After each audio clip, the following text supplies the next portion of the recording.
Coffee पर Kurukshetra show में मेहमानों द्वारा व्यक्त की गई राय और कमेंट्स उनके निजी विचार हैं। मेहमानों की राय को इंडिया टीवी या शो के होस्ट की राय ना मानी जाए। इंडिया टीवी का मकसद किसी भी व्यक्ति या वर्ग की भावना को ठेस पहुंचाना नहीं है।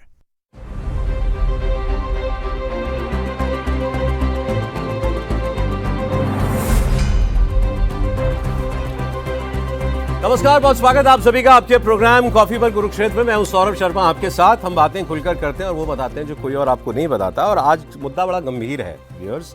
आज बात जो पार्लियामेंट में हुई आप सब जानते हैं। राहुल गांधी जी बोलने तो खड़े हुए थे किसी और बात पर, लेकिन उन्होंने बोलना शुरू कर दिया गलवान की घटना के बाद जो कुछ लद्दाख में हो रहा था उसको लेकर। वो एक रिपोर्ट को और एक किताब को कोट करने की बात कर रहे थे। तो उसमें जो उन्होंने नहीं बताया या जो वो बताना चाह रहे थे वो बात सामने नहीं आई। उसकी असलियत क्या है, क्या उसमें कोई कंट्रोवर्सी है, क्या सरकार के लिए उसके अंदर कोई चीज़ नेगेटिव है, वो मैं आपको भी बता दूंगा। हमारे साथ तीन मेहमान हैं। मेरे जनरल संजय मैसनी सर, बहुत स्वागत है आपका।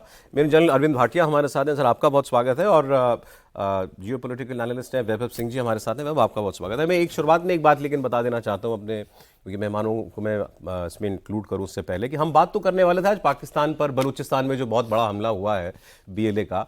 तो बलूचिस्तान का क्या होगा, वो हाथ से निकल चुका है, पाकिस्तान के लिए नहीं। लेकिन तब इतने में दिन में ये घटना हो गई।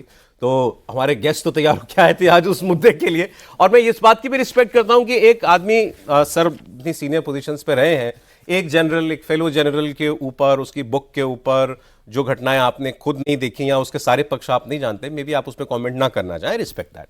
आप जितना इस चर्चा में इंक्लूड होना चाहें उतना आप करें, फिर बाकी हम लोग आगे पाकिस्तान की बात करेंगे।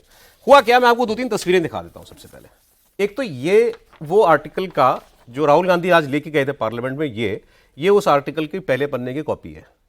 इसके अंदर जो है नरवणे साहब की किताब जो है उनकी फोटो लगी हुई है और नरवणे साहब के बारे में लिखा है नरवणेज मोमेंट ऑफ ट्रूथ, जब उनका हुआ सच से सामना। सामने चीनी सेना थी और इधर भारत की सेना थी और उनको एक बड़ा क्रूशल फैसला करना था। उसके बारे में सारी बात राहुल गांधी बता देना चाह रहे थे। और वो ये क्लेम करना चाह रहे हैं कि वो नरवणे साहब और उस वक्त भारत के रक्षा मंत्री और भारत के प्रधानमंत्री के बीच जो बात हुई एक रात केवल एक घटना को लेकर, वो रिवील करना चाह रहे हैं। वो इस आर्टिकल में है। 40 पन्ने का 39 पन्ने का आर्टिकल है। मैंने सारा पढ़ा, सारा मेरा आपके सामने रखा हुआ है। थोड़ा मैं आपको बताता हूं, ये भी देख लीजिए। ये उसी जगह की तस्वीरें हैं कुछ दिनों बाद की जहां पर वो घटना हुई थी जिसको राहुल गांधी कोट करना चाह रहे थे। वहां पर हमारे आर्मी चीफ पहुंचे, नॉर्दर्न आर्मी कमांडर पहुंचे, आपको पीछे हमारा टैंक भी दिखाई दे रहा है। और इस जगह से चीनी फोर्सेस पीछे चली गई थी। और उसके बाद यहाँ पर आप देख रहे हैं कि भारत जो था वो मौजूद था। वो भी तस्वीरें हैं ऐसी जिसमें चीनी टैंक जो है पीछे जाते हुए, उसके विजुअल्स हैं, प्रॉपर विजुअल्स हैं जब डिसंगेज हो रही थी दोनों सेनाएं। वो भी आपने दिन में आज इंडिया टीवी पर देखी। तो मतलब ये जिस जगह पर की घटना की वो बात कर रहे हैं वो जगह पूरी तरीके से सिक्योर है। मैं ये बताना आपको चाह रहा था। अब सर ये जो वो आर्टिकल में वो जो बताना चाह रहे हैं, इन्होंने एक किताब लिखी नरवणे साहब ने, उस किताब पर बेस्ड आज की ये सारी वारदात है। वो किताब तो उनकी ऑटोबायोग्राफी है। 40 साल उनकी जो फौज में नौकरी रही है उसके बारे में जनरल साहब ने, आर्मी चीफ ने लिखा है। उसमें उन्होंने एक घटना का जिक्र किया है। आपको मालूम है भारत और चीन की सेनाओं के बीच 15 जून 2020 को गलवान की लड़ाई हुई थी, जिसमें हमारे 20 जवान शहीद हुए थे और बहुत सारे जवान अफसर उनके भी मारे गए थे। उन्होंने उसको क्लेम नहीं किया, उन्होंने उसकी तादाद 4 बताई है, मगर इंटरनेशनल एजेंसीज वगैरह उस नंबर को बहुत हाई बताती हैं। अब इसमें है क्या, कंट्रोवर्सी क्या है? कंट्रोवर्सी ये है कि 31 अगस्त 2020 को भारत ने, जब वो भारत में आने की कोशिश कर रही थी चीनी सेना, हमने कैलाश रेंज, एक पहाड़ी है, उसके हम टॉप पर पहुंच गए। और उसके टॉप पर पहुंचने का मतलब यह था कि उनकी सेनाएं जो थी हमारे हथियारों की जद में आ गई थी। उससे चीनी बौखलाए हुए थे और उसको वहां उस पर हमला करने के प्रयास चीनी जो है करना चाह रहे थे। उसी घटना को इसमें लिखा गया है। मैं आपको बहुत डिटेल में इसलिए नहीं ले जाऊंगा क्योंकि इसमें जो आर्टिकल लिखने वाले हैं उनकी मन की बातें ज्यादा हैं या उन्होंने अपना असेसमेंट ज्यादा दिया है। नरवणे साहब की किताब को बहुत कम कोट किया गया है, तो मैं फैक्ट्स पर रखूंगा। इसमें आपको बताया केवल ये जा रहा है कि 31 अगस्त रात को 8:15 बजे फोन आता है नॉर्दर्न आर्मी कमांडर का, YK जोशी जी का, जनरल साहब का, आर्मी चीफ को, जनरल नरवणे को। और वो कहते हैं कि हमको दिख रहे हैं जहां हमारे लोग बैठे हैं उनकी तरफ चीनी टैंक बढ़ते हुए दिखाई दे रहे हैं। राहुल गांधी एक्चुअली इतनी बात बोल पाए लोकसभा में, से ज्यादा बोल ही नहीं पाए क्योंकि बुक पब्लिश नहीं हुई थी। तो ये हुआ कि आप पार्लियामेंट में अनपब्लिश सोर्स कोट नहीं कर सकते। फिर आगे वो क्या कहते हैं, जनरल साहब कहते हैं मैंने दिल्ली में फोन किया, दिल्ली में उन्होंने किस किस को फोन किया? उन्होंने चीफ ऑफ डिफेंस स्टाफ को फोन किया, रक्षा मंत्री को फोन किया, विदेश मंत्री को फोन किया और नेशनल सिक्योरिटी एडवाइजर को फोन किया कि भाई साहब ऐसा ऐसा मुझे रिपोर्ट बताई जा रही है। वो फिर उन्होंने वेट किया कि मुझे कोई क्लियर ऑर्डर जाए कि मैंने क्या करना है। इसके बाद जो है दोबारा से फोन आता है नॉर्दर्न आर्मी कमांडर का। वो कहते हैं कि अब 1 किलोमीटर से भी कम फासला रह गया है उनका और हमारे ट्रूप्स के बीच में, हमारे ट्रूप्स जहां पर हैं। तो उन्होंने फिर फोन किया दिल्ली में, उनसे कहा गया वेट। फिर उसके बाद ये आर्टिकल खुद कह रहा है कि इंडियन आर्मी के पास चीनी सेना पीएलए के कमांडर मेजर जनरल लिू लिन ने फोन करके इंडियन आर्मी को बताया कि हम रुक रहे हैं, हाँ आप भी जहां हो आप भी रुक जाओ, हम जहां हैं हम वहां हम भी रुक रहे हैं, सुबह 9:30 बजे हम मिलकर बात करेंगे। मतलब चीनी जनरल ने फोन करके खुद कह दिया कि हम रुक रहे हैं, हम और एडवांस नहीं कर रहे। तो उनको अपने आप क्यों ये ख्याल आया होगा? मैं जनरल साहब अगर अग्री करें तो मुझे तो ये लगा कि भाई यहाँ बैक चैनल यहाँ से घुमाया गया होगा दिल्ली से चाइना में कि आप भी क्या कर रहे हैं आप ग्राउंड पे। तो उनके जनरल ने फोन किया कि हम रुक जा रहे हैं। लेकिन फिर नॉर्दर्न कमांड फोन करता है आर्मी चीफ को कि वो रुके नहीं है। उनके जनरल के कहने के बाद भी उनके ग्राउंड पर ट्रूप्स रुके नहीं है, वो आगे बढ़ रहे हैं। फिर इसके बाद जनरल साहब ने फिर फोन किया दिल्ली से उनको कॉल बैक आया थोड़ी देर के बाद। रक्षा मंत्री राजनाथ सिंह ने 10:30 बजे उनको फोन किया और उसके बाद उनसे कहा कि मेरी प्रधानमंत्री से बात हुई है, उनके इंस्ट्रक्शंस हैं, जो उचित समझो वो करो, जो उचित समझो वो करो। ये भारत के रक्षा मंत्री भारत के प्रधानमंत्री से बात करने के बाद भारत के सेना प्रमुख को कह रहे हैं। अब मेरा पूछना यह है कि इसमें कहां कुछ गलत है? इसमें जो ये आर्टिकल कोट करके आर्टिकल लिखने वाले ने जो बताया है, उन्होंने अपनी समझ से कि ये दिल्ली ने अपनी जिम्मेदारी आर्मी चीफ के ऊपर डाल दी। और एक्चुअली राहुल गांधी यही बताना चाह रहे थे आज पार्लियामेंट के अंदर कि ये फैसला जो है दिल्ली को करना था कि उस घड़ी हमें क्या करना था, हमें फायर करना था उनके ऊपर आने वाली फौज की, चीनी फौज के ऊपर, या नहीं करना था, या कुछ और करना था। दिल्ली ने यह आर्मी चीफ के ऊपर छोड़ दिया और कहा आपको जो उचित लगता है आप वो कीजिए, फ्री हैंड दे दिया। अब इसके बाद आप सोच रहे होंगे आगे हुआ क्या? तो वो आगे फिर कहानी ये है कि जनरल साहब ने ये कहा, उन्होंने सोचा कि अगर मैं फायर करने का हुक्म देता हूं तो फायर करने से जंग छिड़ सकती है, जंग छिड़ेगी तो कहां तक जाएगी। तो उन्होंने ये फैसला किया अपनी समझ से कि हम पहले गोली नहीं चलाएंगे, गोली या गोला हम फायर नहीं करेंगे। हम चीनियों को ये एक्सक्यूज नहीं देना चाहते जंग छेड़ देने का कि आज अगर पहला गोला हमने चला दिया, गोली चला दी, तो वो फिर उनको मौका मिल जाएगा। तो उन्होंने कहा हम गोली नहीं चलाएंगे। तो उन्होंने उसका तरीका ये निकाला, उन्होंने कहा वो टैंक ला रहे हैं, तुम भी अपने टैंक लाओ, और अपने टैंकों को ठीक उनके सामने पोजीशन कर दिया। और उसकी जो गन्स होती हैं, मैं सर से समझ भी रहा था अभी, गन्स को कहा उनकी जो नली होती है तोप की, उसको कहा नीचे की तरफ पॉइंट करो टैंक की नली को, ताकि वो पोस्चर ऑफेंसिव पोस्चर ना लगे। अगर गन ऊपर होती है तो मतलब हम फायर करने की पोजीशन में है, गन नीचे है तो हम फायर नहीं करना चाहते। हमने ये भी बता दिया कि हम तुम्हारे ठीक सामने खड़े हैं, आगे बढ़ोगे तो हम चलाएंगे, लेकिन फिलहाल हमारी तोप की नली नीचे है, हम अभी गोली नहीं चलाना चाहते। और उसके बाद वहीं पर चीनी रुक गए। अब मैं फिर एक कैविएट देना चाहता हूं, यह मैंने आर्टिकल कोट किया है, जनरल साहब की किताब मैंने नहीं पढ़ी, जनरल साहब की किताब पब्लिश ही नहीं हुई है। और इसमें जनरल साहब को कोट कम किया गया है, एक्चुअल कोट कम किया गया है किताब को। अपना जो ऑथर इसके हैं सुशांत सिंह जी ने लिखा है आर्टिकल, उन्होंने कुछ बातें उठा के किताब से अपनी एक नरेशन दी है घटनाओं की। अब मैं ये पूछ रहा हूं सर कि इसमें भारत सरकार के इंस्ट्रक्शंस गलत थे क्या? भारत सरकार का रूल जो था इसमें क्या कहीं वांटिंग था, कोई कमी थी उसमें? पहली बात तो मैं आपको ये बताना चाहता हूँ, ये रजांगला और रेचिनला की बात हो रही है। ये रेचिनला की बात? हाँ, रेचिनला की बात हो रही है जो कैलाश रेंज में है। और जब ऑर्डर्स मिले थे गलवान के बाद कि इसको रीऑक्यूपाई किया जाए, क्योंकि 120 बहादुर जो है वो इसी रेंज के ऊपर जो पिक्चर बनी है, आपने देखा होगा कितनी दुर्गम सी जगह है। और वो जो स्पांगुर गैप और उसके पीछे जो उनका खुरनाक फोर्ट है, और उस इलाके से वो काफी नजर में आता है अगर आप इन हाइट्स पे बैठे हैं, अगर आप कैलाश रेंज पे बैठे हैं। तो हमारी एक टुकड़ी, मेरी रेजिमेंट की एक बटालियन उसको ऑक्यूपाई कर ली थी। और जब उसने ऑक्यूपाई कर लिया था, उनकी हरकत को देख के चाइनीज ने भी फॉरवर्ड डिप्लॉयमेंट करने का कोशिश की थी। वो ऑर्डर्स मिले होंगे उनको भी, और उस रेस में हम उनसे आगे थे। और पूरे टाइम पे जो डोमिनेटिंग हाइट थी वो हम उस पे रहे, और वो जो चाइनीज थे वो भी रहे, वो 200 से 400 मीटर नीचे की तरफ अपनी तरफ को वो उन्होंने अपनी डिप्लॉयमेंट ले ली थी। दूसरी बात, क्योंकि उनके जो कमांडिंग ऑफिसर है जो इस पलटन के, वो मेरे ही कैडेट थे जब मैं इंडियन मिलिट्री एकेडमी में था। उन्होंने मेरे को बाद में बताया था कि साहब हम तो यहाँ पूरे जब तक हुक्म नहीं मिला अक्टूबर तक हम यहाँ पर रहे। जो सेम लड़का जो चढ़ा था, जो कमांडिंग ऑफिसर ऊपर गया था, तंबू में रहा, वो रहा। -20 -30 टेम्परेचर था उस जगह उस समय। और चाइनीज जो थे हर 2 दिन बाद उनकी बदली होती थी, वो वापस जाते थे क्योंकि बोलते थे कि मेरे को सांस नहीं आ रही है। और ना वो एक्लेमेटाइज कर पाए, ना उन्होंने वो उस तरह की तजवीज़ बनाई कि वो वहाँ पर डिफेंस बना के रहें। तो ये बिल्कुल क्लियर है कि हम एक डोमिनेटिंग पोजीशन पे थे। उनके टैंक्स आए, हमारे टैंक्स भी थे। और जो साहब ने बताया, जो चीफ साहब ने बताया, बिल्कुल ठीक बताया। जब आपको कोई नीचे से पूछेगा कि भाई ये हो रहा है, हमने क्या करना है, आप ज़रूर पूछेंगे और ये हाईएस्ट लेवल तक जाएगा। उससे बढ़िया जवाब प्राइम मिनिस्टर का हो ही नहीं सकता जब वो बोल रहे हैं जो आप ग्राउंड पे हैं, जो उचित समझ सकते हैं आप वो करें। वही उन्होंने वाई के जोशी साहब को, नदन आर्मी कमांडर साहब को बताया होगा, जो कि कारगिल के वीर चक्र है।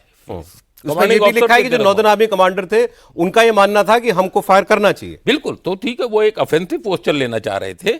और मैं तो कहता हूं कि उसकी भी जरूरत नहीं है। नीचे एक कोर कमांडर हैं, लेफ्टिनेंट हरिंदर साहब हैं, हम सब साथ के ही हैं। हरिंदर साहब थे, एक जीओसी है, उसके बाद एक ब्रिगेड कमांडर है, उसके बाद बटालियन कमांडर है, और फिर वो 4 टैंक्स या जितने भी 12 टैंक या 14 टैंक जो स्क्वाड्रन अगर ऊपर गई थी तो उसका भी एक कमांडर है। और वो इस चीज का जायजा ले रहे थे। इससे बेटर कौन इसके ऊपर डिसीजन ले सकता है जो कि ग्राउंड पे है। अच्छा, जब ये कहा गया कि जो आप उचित समझे वो करें, तो आर्मी चीफ ने जो उचित समझा वो किया। उनको उचित ये लगा कि इस वक्त फायर नहीं करना चाहिए, बिल्कुल नहीं सारे हालात को देखते हुए, क्योंकि गलवान हो चुका है। हाँ, अगर आप देखें, लड़ाई भड़क जाएगी। एक सगत सिंह साहब थे, यही नथुला पे इन्होंने एक्शन किया था, 1967 की बात कर रहा हूं। और अगर सगत सिंह साहब जो जीओसी थे उस समय सिक्किम में, अगर वो फायर नहीं करते, ऊपर से हुक्म आ रहा था मत करो फायर, चाइनीज अगर बैठते हैं तो बैठने दो, उन्होंने फायर किया, उन्होंने उनको बर्बाद किया। नहीं तो अभी ये जो नथुला पोस्ट है ये हमारे पास नहीं होती। ठीक है। इसी तरह सुमदरोंगचू में एक जसवंत पोस्ट है, वो तो उधर तो एक हवलदार था असम रेजिमेंट का। दिल्ली जो कर सकता था वो दिल्ली ने किया। चाइना में फोन घुमाया, उसमें लिखा नहीं है, लेकिन उनके जनरल का फोन पलट के आया कि हम रुक रहे हैं। लोकल आदमी जो वहां पे उनका चीनियों का था वो नहीं रुका, हमने देखा ये अभी भी आगे बढ़ रहे हैं। बिल्कुल ठीक। दिल्ली ने कहा आपको जो करना है आप करो। जनरल साहब ने कहा हम गोली नहीं चलाएंगे, लेकिन इनको इंटेंट बता दिया कि तुम और आगे बढ़ोगे तो हम तैयार हैं। जनरल साहब अपनी जगह बिल्कुल ठीक थे और पॉलिटिकल मास्टर अपनी जगह बिल्कुल। बड़ी बात, क्या लड़ाई नहीं हुई? क्या लड़ाई हो छिड़नी चाहिए थी? नहीं छिड़नी चाहिए थी, लड़ाई नहीं छिड़ी। क्या हम पीछे हटे? हम पीछे नहीं हटे। क्या हम दबे? हम नहीं दबे। चीनी रुके? चीनी रुक गए। ये स्टोरी का क्रक्स ये है। अब मैसन साहब, आई नो आप जो है इसमें कंट्रोवर्सी में नहीं आप जाना चाह रहे हैं।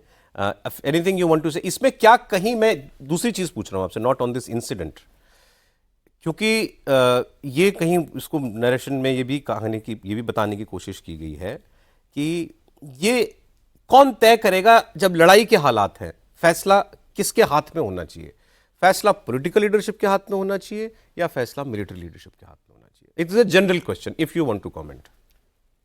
सौरभ, बेसिकली ऐसा होता है कि हमारी जितनी तजुर्बा है इंडियन आर्मी में, लाइन ऑफ कंट्रोल में और LAC में, मैंने खुद नथुला ब्रिगेड कमांड की है। और ये जहाँ पर हम ये बात कर रहे हैं, मैं इस डिवीज़न का 2004-05 में कर्नल GS था। अच्छा। ऑपरेशनल प्लानिंग पूरी हमारे सेम एरिया। ओके। और मैं फिजिकली ये रजांगला रिज पे चढ़ा हूँ और वॉक किया है एंड तक। ठीक है। तो ये कैलाश रेंज क्या है, कहाँ है, इस आपका देखा हुआ है? हाँ, ये तो मैं पूरा वॉक किया। हम तो पाकिस्तान, वो चाइना की तरफ पांगुर गैप में भी जाते थे बॉर्डर पर्सनल मीटिंग में, और इसी प्रकार नथुला में। और फिर मैं डायरेक्टर DDG MOA था मिलिट्री ऑपरेशंस में। I was looking after the entire China border as a brigadier in military operations directorate. तो देखिए, ऐसा है, finally if I have to tell you, personalities on ground matter. I have also face such encounters. मैं जब नथुला में था, commanding my brigade in same Doklam area, Doklam, I did. एक चीज, इसको डोकलाम बोल दिया राहुल गांधी ने गलती से। Doklam is entirely separate. Sikkim पर है, सिक्किम भूटान बॉर्डर, वो ईस्ट सिक्किम में। राहुल जी इसको डोकलाम बोल गए। वो ईस्ट सिक्किम में है। तो उधर भी कुछ सिचुएशंस थी और मैंने वो किया। मैंने किसी से परमिशन नहीं ली। करने के बाद मैं अपने जनरल ऑफिसर कमांडिंग को बता दिया कि मैंने ये किया। अब कुछ लोग हैं जो परमिशन ही लेते रहेंगे। So as military commanders decision making आप लोग के सबके ऊपर है, वो ले या नहीं ले। मैं कमांडिंग ऑफिसर था, JNK में था, मेरे को कुछ उचित लगा मैंने किया। मैं वर्णन नहीं करूंगा क्या किया, बट मेरी जो एक पर्सनालिटी थी, मैं हमेशा सोचता था जो मेरे लेवल पे उचित है मैं करूंगा। करने के बाद मैंने अपने कमांडरों को बताया है। और जनरली मैंने देखा है अगर आप राइट ट्रैक में हैं, सिस्टम आपको सपोर्ट करेगा। अब ये जो केस हुआ है, फ्रैंकली मेरे को डिटेल्स नहीं मालूम है, पर मैं कुछ कल्पना कर सकता हूँ कि रजांगला रिज में क्या क्योंकि ये ऐसा नहीं था कि हमारे पास नहीं थी। मैं 2004-05 की बता रहा हूँ। आई फिजिकली वॉक, चाइनीज़ नहीं थे वहाँ पर, ये हमारे पास थी, बट ये थी वहाँ डिफेंसेस नहीं बने हुए थे, डेप्थ में डिफेंसेस बने हुए हैं। तो ऑन ग्राउंड ये हमारे पास है और आज भी हमारे पास है। ठीक है, उसमें कोई डिबेट नहीं है। अब क्या हुआ है, देखिए टाइम रात का है, कई बार रात में रिपोर्ट्स इन्फ्लेटेड हो जाती हैं। मैंने देखा अपने कमांड में, रात को एक पेड़ भी कुछ और लगने लगता है। ओके, तो मैं वो वर्णन नहीं करना चाहूँगा कि क्या क्या होता है, बट कई बार हो जाता है। तो अब एनीवे, नो कमेंट्स। जो वहाँ उचित कमांडर था उसने क्या सोचा, उसको क्या रिपोर्ट लगी, उसने किस प्रकार आगे फॉरवर्ड किया है, तो ये एक लूप है। अब लूप में हर कमांडर अपने अपने लेवल पे जो उचित समझे वो कर सकता है। इस केस में तो क्लियर है सर, लोकल आदमी ने वो ऊपर बताया, उसने ऊपर बताया, बात आर्मी चीफ ने गई, आर्मी चीफ ने पॉलिटिकल हाई कमांड से पूछा। तो वही है कि अभी देखिए इसमें कुछ होते हैं, मैं आपको बताना चाहूँगा, पर्सनैलिटीज और किसी भी डिपार्टमेंट में होते हैं। कुछ लोग होते हैं वो रिस्क ओरिएंटेड होते हैं, कुछ लोग होते हैं play safe. I been a risk oriented commander, ठीक है, मैंने रिस्क लिए हैं एंड मैंने कहा कॉन्सिक्वेंसेस फेस करूंगा। कुछ लोग होते हैं बहुत प्ले सेफ, प्ले सेफ में यार आगे बताते जाओ, वो होते हैं प्ले सेफ कमांडर। पर इसमें देखिए, इसमें नेचुरल रिपरकशंस भी है कि कई अगर आर्टिलरी फायर शुरू हो जाए तो ये एक बहुत बड़ा नेचुरल तो इसमें डिसीजन मेकिंग बहुत क्रूशियल थी, बहुत क्रूशियल होती है। पर मेरे को लगता है मैं अगर ग्राउंड पे होता तो शायद मैं इसको अलग से डील करता। वो क्या करता, मैं कैसे करता, वो अलग बात है। ठीक है, देख बोला। और दूसरा ये भी है वैभव कि ये पाकिस्तान नहीं चाइना है। आप गलवान की लड़ाई हो चुकी है, बहुत टेंशन्स बहुत हाई हैं, और इसमें आगे यही आर्टिकल और इसी के ऑथर ये भी लिख रहे हैं कि पाकिस्तान के फ्रंट पे पूरी छूट है सेना को कि आपको जो करना है करो। आप हंड्रेड्स ऑफ राउंड्स भाई फायर कर देता है लोकल आदमी, है ना, border peace and tranquillity agreement है 1996 हाँ, और इसमें तो आप ये देखिए कि आप फायर नहीं करें। चाइना के साथ तो आप ये सोचिए कि गलवान की लड़ाई में भी गोली नहीं चली, उस तक में गोली नहीं चली जिसमें लोग मारे गए, उनके भी और हमारे भी, वहां भी फायर नहीं हुआ। क्यों? उस बॉर्डर पे फायर करने का मतलब ही कुछ और है। राइट। सो अब ये सारा आपको क्या घटनाक्रम बता रहा है? राहुल जी जो कंट्रोवर्सी क्रिएट करना चाह रहे हैं उसमें कुछ दम है? मुझे इसमें कोई दम नहीं लगता है। ठीक है, आपने एक अनपब्लिश्ड बुक के अच्छा, वो जो आपने जो कोट भी किए हैं सो कॉल्ड, जब बुक नहीं पब्लिश हुई है तो हम कैसे माने कि वो कोटेशन सही है या गलत है? ठीक है, अब तो नरवणे साहब आकर के उसको क्लैरिफिकेशन दें कि भाई मेरी कोटेशन सही है या गलत है, तभी वो क्लियर हो सकता है। क्योंकि अगर पब्लिश्ड डॉक्यूमेंट हो तो उसके ऊपर मैं और आप बैठ करके चर्चा करें। जब ना वो किताब मैंने पढ़ी, ना आपने पढ़ी, ना जनरल साहबान ने पढ़ी है यहाँ पे, ठीक क्या है, होता है वो सब तो पब्लिशर के पास है। ठीक, पब्लिशर को वो किताब जो है पब्लिश करने से पहले रक्षा मंत्रालय का वो चाहिए, गो अहेड चाहिए, राइट, वो उसको नहीं आया है। लेकिन पब्लिशर के पास क्योंकि ड्राफ्ट पड़ा हुआ है तो हो सकता है कुछ एक्सर्प्ट्स जो है किसी जर्नलिस्ट के पास चले गए, ऐसा हो जाता है। ठीक है, मैं मान लेता हूँ, बट ये भी तो एक अजम्पशन है ना, हम अज्यूम कर रहे हैं कि चला गया होगा। या तो नरवणे साहब बोले, या तो नरवणे साहब क्लियर करें। मेरी लिखी बात बोल रहे हैं। हाँ, मेरी लिखी बात बोल रहे हैं। तो एक तो ये चीज हो गई, और दूसरी चीज कि राहुल जी, तो सबसे पहले तो मैं इस पे ना एक टेक मेरा ये है कि राहुल जी सबसे पहले ये बताएं कि जब वो खुद सब परिवार चाइनीज एम्बेसी गए थे तो उस मीटिंग की डिटेल तो साझा करें पहले, कि उस मीटिंग की डिटेल आज तक उन्होंने साझा नहीं की। जबकि इस देश में कानून है ना कि अगर आप मेंबर ऑफ पार्लियामेंट हैं या आप अपोजिशन के लीडर हैं या आप कोई भी हैं, अगर आप उस पार्लियामेंट के सदस्य हैं, तो अगर आप किसी भी विदेशी एम्बेसी जाते हैं या किसी भी विदेशी डेलीगेशन से मिलते हैं तो आपका काम यह है कि आप जाकर के MHA को या MEA को आप रिपोर्ट करते हैं कि भाई आप वो अनऑफिशियली, उसमें ऐसा कुछ नहीं है कि आपको सब कुछ सच ही बताना है, बट आप एक प्रोसीजर है कि आप उनको बताते हैं कि भाई मैं गया था, मेरी उनसे इन विषयों पे ये बात हुई है। और जितने भी लोग मिलते हैं वो सारी बातें नहीं बताते, जो उनको छुपानी होती है छुपा लेते हैं, जो बतानी होती है बता देते हैं। राहुल जी ने तो आज तक वो भी जरूरी नहीं समझा करना। तो सबसे पहले तो अपना बताएं। नहीं, लेकिन इतना तो है वैभव, देखेंगे देश के एक आर्मी चीफ रह चुके व्यक्ति की किताब की बात हो रही है, तो इतनी बात तो आपकी ठीक है कि भाई ये उन्हीं का लिखा है कि नहीं, ये तो पहले क्रॉस चेक हो। लेकिन अगर उनकी लिखी बात हो रही है और हम अज्यूम कर रहे हैं कि उनकी लिखी बात पर ये आर्टिकल है, चलिए मैं अज्यूम कर लेता हूँ। हाँ, तो फिर तो बात गंभीर है ना। ठीक है, मैं अज्यूम कर लेता हूँ कि इन्होंने जो कोटेशन की है वो सारी सही है। ठीक है, तो इसमें जो सरकार को ये घेरने का प्रयास कर रहे हैं, इसमें सरकार कहां से गलत साबित हो रही है, मुझे ये समझ में नहीं आ रहा है। भाई इस सरकार ने डे वन से ये चीज बोली हुई है। अगर आप ये भी साहब फौज में रहे हुए हैं, पाकिस्तानीज हमेशा इंडिया को मॉक करते थे बॉर्डर पे। मेरे बहुत सारे फौजी दोस्त और बहुत सारे सीनियर्स भी जो फौज में हैं वो बताते थे कि पाकिस्तानीज अक्सर ये मॉक करते थे कि भाई तुम्हारा ऑर्डर दिल्ली से आता है, हमारा ऑर्डर हमारी जेब में होता है।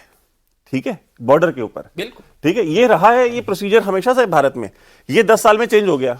ठीक है, नहीं ये प्रोसीजर नहीं रहा है। नहीं ये देखिए, कोई लोकल कमांडर के ऊपर है। नहीं, हम जवाब देते थे, बताते थे। As a captain I have done, मैंने एक्शंस किए हैं सर, इंडिविजुअली किया है। मेरे को किसी से परमिशन की जरूरत नहीं सर, मैं आज भी कहता हूं कि आज भी जो ऑफिसर्स हैं और जो पहले भी ऑफिसर्स, आपने सगत सिंह साहब का एग्जांपल दिया, सगत सिंह साहब को मना किया था, उसके बाद किया उन्होंने। नहीं, सगत सिंह का ये मैं नथुला ब्रिगेड कमांड की है पूरी। मैंने वहाँ जो बटालियन थी ग्रेनेडियर्स और राजपूत, उनसे बात की है, पूरी कहानी मैंने, कोई हिस्ट्री वहाँ थी नहीं। सर, मैंने सर सगत सिंह साहब के ऊपर थीसिस लिखी है। एक बात मेरी सुन ले आप, कि सगत सिंह साहब ने जैसे जो एक्शन लिया वहां पे, वो एक्शन गवर्नमेंट के, दिल्ली के कहने के अगेंस्ट जाकर के लिया। दिल्ली ये चाहती थी कि भाई आप जो है रिस्ट्रेंट शो करें। ठीक है, लेकिन उन्होंने खुद एज अ कमांडर, जैसा आपने कहा कि ये आदमी पे भी डिपेंड करता है। Yes. और इस टाइम कि हाँ, एस्केलेट करने से पहले हम ज्यादा सोचते हैं, वो नहीं सोचते। तो ये इतना तो ठीक है ना सर? ये एक रहा है। और दूसरी चीज कि भाई अगर भारत सरकार में, जो जहां तक मेरी नॉलेज है, जहां तक मेरा इंटरेक्शन रहा है, जो आर्मी ऑफिसर्स रहे हैं या जो बाकी के सिक्योरिटी अपैरेटस में जो लोग रहे हैं, उनमें से एक चीज मैंने कॉमन हर किसी के मुंह से सुनी है। ठीक है, वो ये है कि जब भी कोई इस तरह का इशू होता है, चाहे विज़ पाकिस्तान हो, चाहे चाइना हो, चाहे किसी भी हो, कोई भी इस तरह का मुद्दा उठता है, तो प्रधानमंत्री का हमेशा ही ये जवाब होता है कि भाई राष्ट्र हित में जो सही लगता हो करिए। ये एक स्टेटमेंट, किसी एक एजेंसी की बात नहीं कर रहा हूं, किसी एक फोर्स की बात नहीं कर रहा हूं, मैं जितने भी अक्रॉस द बोर्ड में लोगों से मिला हूं जो जिम्मेदार लोग हैं। इसमें आगे इन्होंने ये भी कहा है कि कारगिल के टाइम से हमारे यहाँ पर ये परंपरा रही है कि ये फैसले सीसीएस में डिस्कस होते हैं और कैबिनेट कमेटी ऑन सिक्योरिटी में, और वहां से निकल के आता है एक और स्पेसिफिक ऑर्डर्स होते हैं। नहीं, देखिए, एक चीज होती है कि बैटल इंडिकेशंस आ रही हैं कि लड़ाई लगने वाली है, या इस तरह घुसपैठिए आ गए हैं, अब आपने उनको वहां से खदेड़ना है, तो ऐसे डिसीजन सीसीएस में होंगे। बट ये डिसीजन क्या है, 4 टैंक आपको दिख रहे हैं, आपकी तरफ आ रहे हैं, मैं क्या करूं, इसमें कोई आप सीसीएस को थोड़ी बुलाएंगे। इसमें प्रधानमंत्री जी ने अगर बोला जो बिल्कुल उचित है, और इन्होंने बोला नेशनल इंटरेस्ट में, जो आप ऑन ग्राउंड जो कमांडर है उससे अच्छा कोई सोच नहीं सकता। साहब भी ने भी बोला कि जो ऑन ग्राउंड होता है वो डिसीजन सबसे अच्छा ले सकता है। पता तो उसी को, दिख उसी को रहा है।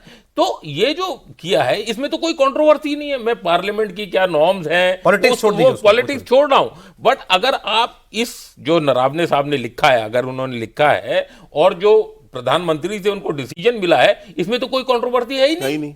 ये तो बिल्कुल ठीक है, ऐसा ही होना चाहिए और हमेशा ऐसा ही होना चाहिए। तो इसमें कंट्रोवर्सी कैसे कोई ऑपोजिशन ढूंढ रहा है, ये मेरे को। अरे ये बताइए, अगर उस रात जनरल साहब जो है फैसला कर दे कि गोली चलाओ या गोला चलाओ, ठीक, उनसे दिल्ली ने कहा आपको जो ठीक लगे आप करो, उन्होंने उस वक्त फैसला किया गोली नहीं, पोस्टर दो, फायर मत करो, और चीनी रुक गए। अगर वो कहते फायर, जो नॉर्दर्न कमांड चाह रहा था कि फायर हो रोकने के लिए, और जंग छिड़ जाती तो 1000 मर जाते, तो रिस्पॉन्सिबिलिटी किसकी? 1000 मर जाते। देखिए, ऐसा है, रिस्पॉन्सिबिलिटी ऐसा है, मान लिया कोई डिसीजन ले भी लिया, पहली बात कोई भी डिसीजन लेता है वो नेशनल इंटरेस्ट में लेता है, चाहे वो वहाँ लोकल कमांडर हो, कैप्टन हो, मेजर हो, या आर्मी कमांडर हो, या कोर कमांडर हो, या आर्मी चीफ हो, नेशनल इंटरेस्ट में लेता है। कोई अपनी मर्जी से कुछ नहीं करेगा। ठीक है, नेशनल इंटरेस्ट पे जब आप डिसीजन लेते हैं, द एंटायर कंट्री और द पॉलिटिकल सिस्टम आपके साथ खड़ा होता है, कोई डाउट ही नहीं है। ये तो कोई भी आर्मी में होता है और इंडियन आर्मी में भी ये हमेशा ऐसा ही है, सिस्टम पूरा खड़ा होगा। और मैंने आपको वही बताया कि मैंने भी कुछ एक्शंस किए हैं, सिस्टम सपोर्टेड, मैंने बता दिया। जहाँ परमिशन लो फिर चीज़ें डिफरेंट कनोटेशन ले लेती है, बिकॉज फिर प्ले सेफ। देखिए अगेन सारी कहानी होती है पर्सनालिटीज मैटर ऑन ग्राउंड। जहाँ तक कारगिल की हम बात कर रहे थे, देखिए उधर भी क्या है कि शुरू में इंट्रूजन हुआ है, जो लोकल कमांडर्स हैं वहाँ कमांडिंग ऑफिसर हैं, उनके पास पूरा वेयरविदॉल था कि evict the enemy. Line of control में the orders are very clear, if enemy comes in any number, चाहे वो पाकिस्तानी हो, इंट्रूडर हो, जो भी है, you are suppose to evict him, kill him. Okay, कोई डाउट ही नहीं है। ओके, अब वो क्यों नहीं हुआ, उस पर CCS हुआ, मेरे को तो इतना पता नहीं है, because yes I was in service but then I was a lieutenant colonel then. But ये CCS वाली बात ही नहीं थी, मेरे को तो नहीं लगता, because this is a localised action. एक इंट्रूजन हुआ है, CCS वगैरह होता है जैसे कारगिल, ये इसमें हुआ है आपके पहलगाम के बाद जी। पहलगाम वॉज अ हिंटरलैंड में एक मेजर अटैक हुआ है, उसके पॉलिटिकल रिपरकेशंस, उसमें शेपिंग द बैटलफील्ड किया जाता है, जिसमें आपको डिप्लोमेटिकली पॉलिटिकली स्टेटमेंट दिए जाते हैं, diplomatically, because then you are preparing for something. But अगर कोई यही काम LC में होता, मान लिए एक पोस्ट पे अटैक हो जाता, तो पोस्ट कमांडर के पास और उसकी CO के पास पूरा वेयरविदॉल है to go and attack and evict. So again मैं ये बोल रहा हूँ पर्सनैलिटीज काउंट होती हैं। एक मैं जनरल मेस्टन की बात पे थोड़ा सा विरोध करना चाहता हूँ। साहब ने बोला कि वो जो कमांडर है, लेफ्टिनेंट साहब जो है उधर, मान लीजिए खेतरपाल 21 अभी सबने देखी है, 17 दिन की उसकी सर्विस नहीं थी, वो नेशनल इंटरेस्ट की नहीं सोच रहा, वो ये सोच रहा है कि मेरे जवान को खतरा है, मेरे टैंक को खतरा है, मेरी छावनी को खतरा है, मेरे बंकर को खतरा है, मेरी टेंट को खतरा है। नहीं, वो अपना नाम नमक निशान देख रहा है, इज्जत की बात देख रहा है, नेशनल इंटरेस्ट बाद में। ऑब्वियसली उस वक्त ग्राउंड का आदमी जो है वो इतना तो नहीं सोच सकता लड़ाई छिड़ जाएगी तो क्या हो जाएगी, तो क्या रसद कैसे आएगी, जो भी होए, जो भी एक्शन होता है, कोई भी कहीं करता है, वो इनिशिएटिव लेता है, वो नेशनल इंटरेस्ट बता, ये नहीं कि वो अपनी, वो उसका जो एक फर्ज है, ड्यूटी है। आपके लाइन ऑफ कंट्रोल में action is very clear, 1 bullet या 1 राउंड 1 दुश्मन, 1 एनिमी, ठीक है, यू हैव टू किल, कोई डाउट ही नहीं है। क्यों है कल अगर मैं वहां पर LC में कमांड कर रहा हूं या मैं लेफ्टिनेंट भी होता और मैं देख रहा हूं घुसपैठी आ रहे हैं, मैं थोड़ी अपने CO साहब को बोलूंगा। इसमें देखिए आगे उन्होंने अब जो कोट किया हुआ है, आई एम होपिंग कि एक बुक के कोट्स हैं, वो कह रहे हैं कि जनरल साहब ने लिखा है, we were ready in all respects but did I really want to start a war. हम हर मायने में तैयार थे, लेकिन क्या मैं लड़ाई छेड़ना चाहता था। फिर उन्होंने लिखा है आगे की जो बातें उनके दिमाग में आ रही थी कि would be able to ensure a steady supply of spares etcetera in these conditions in case of a long drawn out action, who were our supporters in the global arena, what about the collusion threat from China and Pakistan. ये दोनों एक हो जाएं तो army chief के मन में ये सारे सवाल आना स्वाभाविक है, बिल्कुल, वो ब्रॉडर पिक्चर में सोचेंगे, ठीक है। लेकिन वो आगे जो ये वो लिखते हैं, ये जो व्यक्ति जो है जो इसको ये लिख रहे हैं, वो ये लिख रहे हैं कि ये going to war can never be a purely military decision. It is taken by democratically elected political leadership. अब ये ऑथर है, ये जनरल साहब नहीं, आर्टिकल जिन्होंने लिखा है, वो यहीं से अपना वो ड्रॉ कर रहे हैं सरकार के खिलाफ कि ये जो छोड़ दिया उन पे, ये काम जनरल साहब को सोचने का नहीं था, ये आपके सोचने का था कि लड़ाई छिड़नी है कि नहीं छिड़नी। और मैंने इनको कह तो दिया कि जो उचित समझो करो, इन्होंने फायर कर दिया अगर और लड़ाई छिड़ जाती है तो फिर क्या होगा, ये सरकार को सोचना था, ये जनरल साहब के ऊपर नहीं तो छोड़ने का नहीं था। नहीं तो सरकार तो यही बता रही थी ना कि आपको अगर सही लगता है फायर करना तो फायर कीजिए, जो होगा हम खड़े, छिड़े। हाँ छिड़ेगी तो हम तो आपके पीछे खड़े। भाई सरकार आपके पीछे खड़ी होगी, देश आपके पीछे खड़ा होगा। अब ऑपरेशन सिंदूर को आप एग्जांपल ले लीजिए कि भाई चलिए पहलगाम में जो हुआ उसके बाद सरकार ने निर्णय लिया कि भाई ठीक है हम इसको एस्केलेट करेंगे, सरकार एस्केलेट करती गई। देश में तो नाराजगी इस बात को लेकर के थी कि आपने बंद क्यों कर दिया, बंद क्यों करते, ठीक है। तो सरकार को भी ये पता है कि भाई जब भी राष्ट्र के सुरक्षा और संप्रभुता पे खतरा आएगा तो राष्ट्र जो है, देश जो है, जनता है, वो सरकार के साथ खड़ी होगी, अपनी सेनाओं के साथ खड़ी होगी। तो अगर ये कॉन्फिडेंस अगर गवर्नमेंट को अपनी जनता पे है, गवर्नमेंट को अपनी इस अथॉरिटी के ऊपर है कि देश हमारे साथ खड़ा होगा, तो उसी को तो वो ट्रांसलेट कर रहे हैं उनके सामने कि भाई आपको जो सही लगता है आप कीजिए, हम आपके साथ खड़े हैं क्योंकि हमारे पीछे जनता खड़ी है, ठीक है, और हम और जनता मिलकर के हम आपको सपोर्ट करेंगे, आपके जो भी इनिशिएटिव होंगे उसमें। अगर ये एस्केलेट करता है तो करे। अच्छा आप मुझे बताइए, ऑपरेशन सिंदूर में जब हमने मेनलैंड पाकिस्तान में, बहावलपुर में, मुरीदकी में, पंजाब में, तो हार्टलैंड है पाकिस्तान का, जिसके ऊपर उन्होंने सपने में भी नहीं सोचा था कि कभी इंडिया पंजाब में भी हमला कर सकता है इस तरीके से। तो आपने जब वो किया तो क्या हमने उस वहां पे हमने ये एनालिसिस नहीं किया था कि ये एस्केलेट होगा? बिकॉज उसके बाद भी सारे air force chief, army chief, CDS सबने ये बोला कि सरकार ने फ्री हैंड दिया था। हाँ, फ्री हैंड दिया। तो मैं वही कह रहा हूं कि भाई सर, आप क्या प्रधानमंत्री मोदी जी ने कहा था कि आपने कौन कौन सी एयरबेस पे अटैक करना है, आपने कौन कौन सी एसेट्स को टारगेट करना है? प्रधानमंत्री मोदी जी ने कहा था कि आपको जैकबाबाद जाना है, भुलारी जाना है, आपने वहां भी जाना है। भाई उन्होंने कह दिया भाई आप करिए, आप, हमने आपको फ्री हैंड दिया, आपको जहां जहां टारगेट समझ में आता है आप टारगेट कीजिए। एयरफोर्स ने किया। आर्मी को बोला कि भाई आप एलओसी के ऊपर अगर ये एस्केलेट करते हैं तो आप बिल्कुल आप डबल एस्केलेट करो। वहां पे हमने देखा कि एक वॉर तो एयर वॉर और ड्रोन की वॉर तो हमने देखी, बट एलओसी के ऊपर जो वॉर लड़ी गई ऑपरेशन सिंदूर में, वो तो बहुत अंडर रिपोर्टेड है, ठीक है, जो आर्मी ने लड़ी।